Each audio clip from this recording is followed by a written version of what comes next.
Yeah, one of the best parts too, I think with this whole trucker protest is that it actually exposes those who on the left who say that they're supposed to be pro-worker.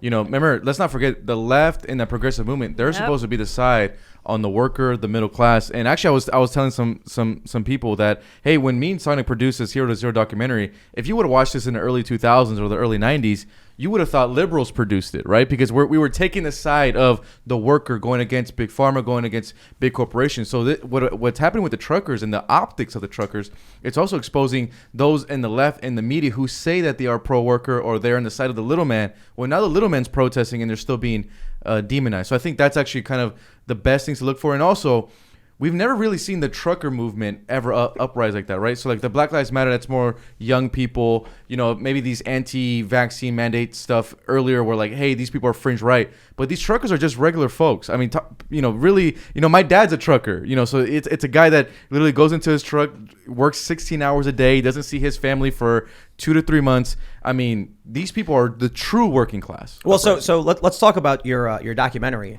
You've got, like the truckers, you had these people who were considered essential. Mm-hmm. They were heroes. It was not just medical workers. It was truckers. It was first responders. Firemen. It was firemen. But it was also people working at retail stores. Correct, yeah. Then these mandates come out. They fire the nurses.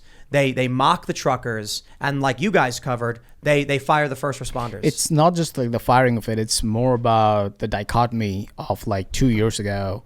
You, and I don't know, maybe rightly so, you held up hey, these are our heroes. And also, which I was surprised to, while talking to a bunch of the nurses, they were like, actually, personally, I never liked being called hero and stuff like that, because that's what I do for a living. Like the fact that they're acknowledging it right now kind of makes me really suspicious that by labeling us hero right now, they already are starting off with a political motive. So that's one thing which I noticed. And the second thing was like, yeah, that was like 2 years ago. And now the same people who just said that, hey, it's my personal choice, I don't want the vaccine right now, they were really cut off point blank. And not only that, there are like so many real little minutiae here. And the nurses, they had to wear different badges in their hospitals, like a pink badge or like a yellow badge, to let people know that, hey, I'm not vaccinated. Whoa. Which kind of invokes, it's super subtle. Like if you think about it, like they're wearing a pink badge while everyone else is wearing their the default badge. Because like someone might come up to you and ask you, hey, why are you wearing a pink badge? Then you, by nature of the conversation, are kind of forced to let people know that I'm not vaccinated, which kind of like infringes on your personal boundary. So there are so many little things which no one talks about. But 2 years ago, these were the same people, firefighters, stuff, cops, grocery shop workers. The thing that me and Sonic talked about was, we were surprised. We're like, hey, where's these, progressive journalists? They're supposed to be doing this. The Daily Caller isn't supposed to be taking the pro-worker side, technically. It's supposed to be the progressive movement. And one of the firefighters that we interviewed that stands out to me is Josh Sadley. Josh Sadley is a firefighter for the Beverly Hills Fire Department. Since October 1st, Josh Sadley has been placed on unpaid leave. Till today, hasn't received a paycheck. He has a family of 4. Me and Sonic got to meet his wife and the kids. And he hasn't received a paycheck. The city has him in limbo. As of right now, he's on pace to be the first firefighter fired in Southern California for not taking the vaccine. And these are the stories that we wanted to tell the American people. Say, hey, these are real people. I know you guys watch the LA Times and things like that, and they've been demonized as these QAnoners or anti-vaxxers. These are real Americans. And at the same time, the LA Times was praising these same people just a year or 2 years ago. So we wanted to give them a voice, and it kind of ties down to it ties to this trucker movement where the regular average or working class citizen has been demonized from the media. I mean, since basically the beginning of the pandemic. Obviously, you guys know 2020, the greatest transfer of wealth. The poor got poorer, the richer got richer, and it just seems like the working class doesn't have any voice and really in any media space right now. You turn on MSNBC, they were demonizing, cheering. I mean, for me, I think the part that was most, I guess, shocking was just seeing these progressives, what they call themselves, or people on the left, cheering on the firing of workers. I mean, they're first of all, if a firefighter gets placed on unpaid leave, the progressive movement is supposed to be the first ones to say, hey, wait a minute, why is this worker being placed on unpaid leave with no type of core or date? So it's, for me, that's been the most shocking part, how no one wants to give first responders a voice. And I highly encourage anyone in the audience, please watch the documentary. It's called Hero to Zero We have our own website for it, so it's hero20doc.com. Like that, we could avoid any time of YouTube censor. And please share these stories because, like this, we can at least combat that mainstream narrative. I was thinking about how it's challenging for blue-collar workers to have a voice, it seems like, in society. And it's almost like it's built that way because if a blue-collar worker starts a YouTube channel and starts getting notoriety, all of a sudden they're white-collar. They're making money off their YouTube channel, and they don't need to do their other job anymore. And so, like, it seems like the nature of giving a voice to anyone makes them white collar. Well, the thing is too, Ian, is 90% of the media is owned by these 6 large corporations. So anytime you even want to start to tell real stories about Americans, I mean, those journalists get cut off really quick. They say, hey, wait a minute, we don't want you telling that story. We want you to fall right back in line and do this. And the thing is, the problem with media in DC and New York is these folks are stuck in their own media bubbles. I mean, a lot of these journalists that live in Washington D.C., they don't know anyone who lost a business during the shutdowns. They don't know anyone's kids who fell under the depression or suicidal under school shutdown. So they can never relate to an average American. I think that's been my biggest takeaway. Yeah, I can attest to that personally. I live in DC. I'm in the quote-unquote journalism bubble, politics. Like, I usually hang around in the Capitol Hill area, downtown area, but I live in DC.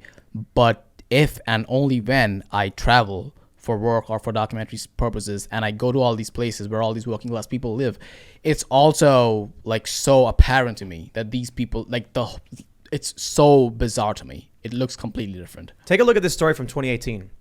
It's from GeekWire. Clash at Amazon HQ. Construction workers shout down council members over plan to tax big business. I love this because these construction workers are the actual working class. Mm-hmm. Correct. They're laborers. They do work. They build. They maintain the infrastructure. These are the people who make the machine, run on time. And the people protesting Amazon are leftist, bourgeois, intelligentsia, acting like they're the working class. And this is what I think you guys, what you're working on, it really exposes this documentary.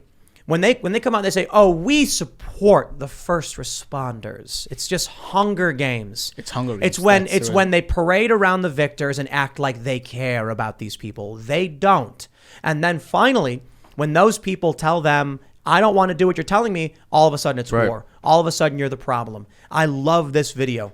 Construction workers in hard hats started chanting down the leftist college, faux working class people. Really exposing them. One thing too, Tim, really quick, is during 2020, one thing that I try to speak out is in 2020, Amazon, I mean, for Amazon, this was brilliant. Amazon, all they have to do in 2020 is just, if you go shop on Amazon on their website, all they have to put is, "Oh, Black Lives Matter." And all of a sudden, the progressive movement, who's supposed to be pro-worker, are like, wait a minute, Amazon's are on our side. You just, they say Black Lives Matter, yet their own black employees can't even pay their wage or their bills. They have to live in their cars. Their own black employees don't have any health care. So that's one thing also these corporations have figured out is, hey, as long as we play this social justice message, we no longer have to attend to the pro-worker policies that the left wants. Those are called platitudes, I believe. Yes, sir. Corporations offer platitudes. I think the activist left are basically some of this country's elite. They really are. I know there's a lot of college debt, don't get me wrong. But a lot of these people are the highest salary earners in the country. Correct. The people with college degrees have on average the highest salaries. They're just angry. They're not billionaires. But when I think about around here, this organization, obviously what you do is the most important aspect here. But it's Ben Townsend, the most blue collar. He's the guy that fixes machines, can code your computer for you, can fix your computer. That's elite. Keeps things running. Yeah. The people who are working behind the scenes to make sure the infrastructure is operational, those are the working class people, not the intelligent. If I were to come out and be like, I think it's unfair what these people are doing. I should get more. The government should give me subsidies and abolish my debt. It'd be like, what? That's ridiculous. It's the thing which the country has moved towards a point where people who work in the quote unquote information economy, only they will be catered to. If you work with your hands and stuff like that, you are not part of the conversation. Being the whole trucker protest will never be as cool as Black Lives Matter is, Like people will not put Black Lives Matter. People will not put the trucker symbol as their profile photos as they put Black Lives Matter. There's not going to be a Freedom Trucker Plaza in DC. Correct. They're not going to spray Freedom Convoy on the ground. Maybe in 80 years, but could you imagine? I just want you to imagine something real quick. I want you to imagine being a BuzzFeed employee, getting paid $50,000 or $60,000 a year to write listicles, and then go, I'm oppressed. Yeah, my it's unfair. I deserve more. Meanwhile, I just, you know what's funny is because for me, where I grew up, the way I've lived my life, the people I met, I was never surrounded by these ivory tower elites of New York City. And that's the thing about journalists, that these people tend to be, especially in New York, well off from families who are moderately well off. They get access to colleges. Many of them have debt for sure. But the reason, so here's what happens with these media jobs. In order to get a job in New York, working in media, because they pay so little to start, correct, you need your parents, for the most part, to subsidize you. Exactly. And so what happens is all of these news organizations are basically trust fund kids or something to that effect. And then they're sitting there. Look, I got to tell you, man, there are people who work at BuzzFeed who get paid 50, 60 grand a year. Imagine getting paid $30 to $40 an hour to write about a list of 10 cats that have funny faces. And then to say, I'm oppressed. Yo, I got some dirt that needs tilling so we can eat food tomorrow. Why don't you come and shovel it and learn what work is? No, and then if you remember last year, me and all these other reporters that were on the front lines, we got attacked by The Intercept. And my biggest takeaway was like, wait a minute, so we're getting attacked by a journalist who just sits in his Manhattan apartment, who's been given a job because his parents were in Ivy League, to reporters who are on the ground actually talking about the destruction to working class communities. I'm like, that's actually media right there. It's just a great roundup how it's these elite journalists who really never had to work hard. Mom and dad knows everyone in the industry, and then they get in and they make, like you said, 50 to 60K, 70K just sitting in a Manhattan apartment. And the thing is, they're not even on the ground reporting; they're just reporting from their laptop. Yeah. That's why they love the lockdowns, because they can have wine delivery, Uber Eats. And then I love it when they're like, "Help! I'm being harassed on social media." It's like, oh, too bad. Yeah, man, we've got. It's crazy what the internet has done, and we didn't expect this, but this is one of the things it's done.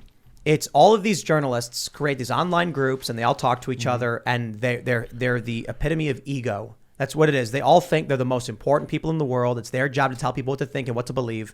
They think they are the most important people in the world, and they look down on the trades. They look down on working class people. They look down on the people who actually do the jobs to make this machine work.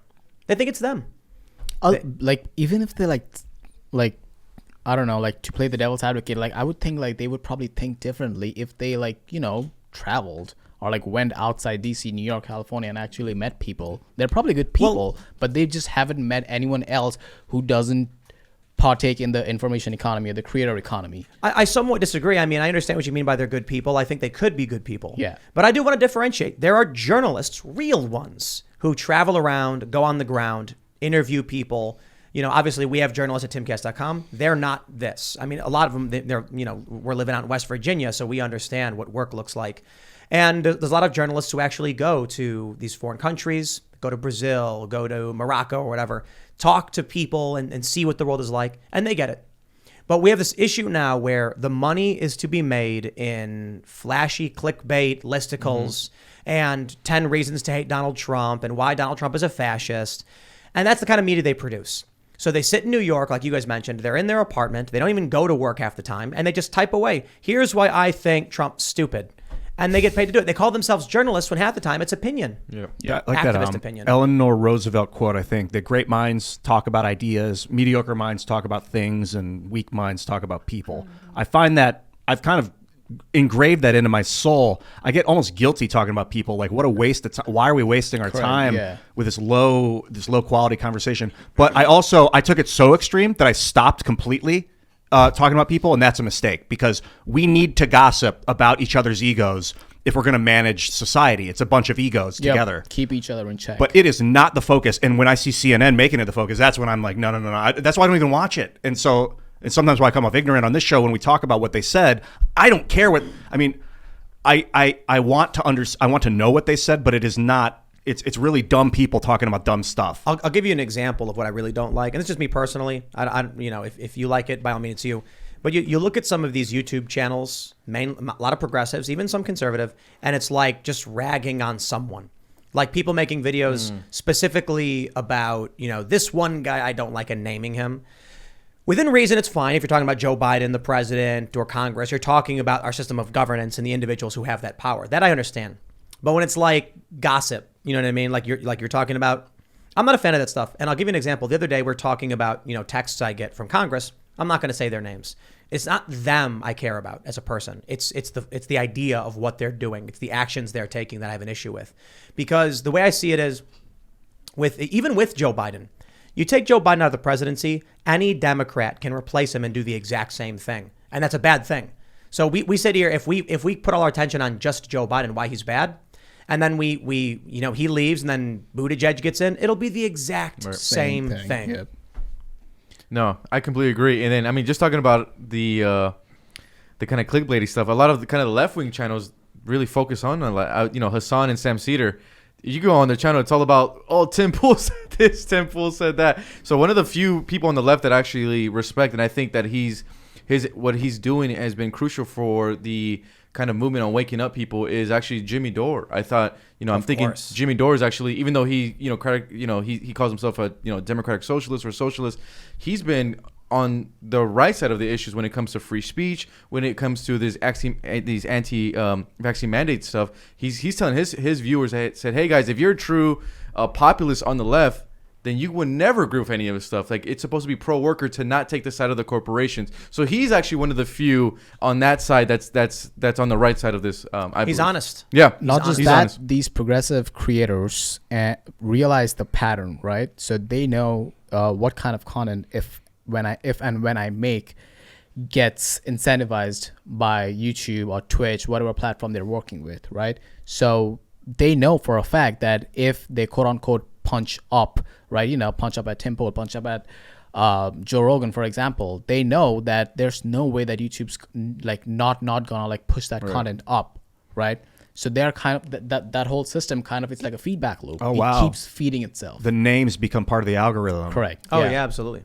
There was a really fascinating thing I was reading. I don't know who was saying it. Maybe it was you. They said that they're watching a video where a kid said, they were playing Fortnite, and the kid said, whoa, he almost just unalived me.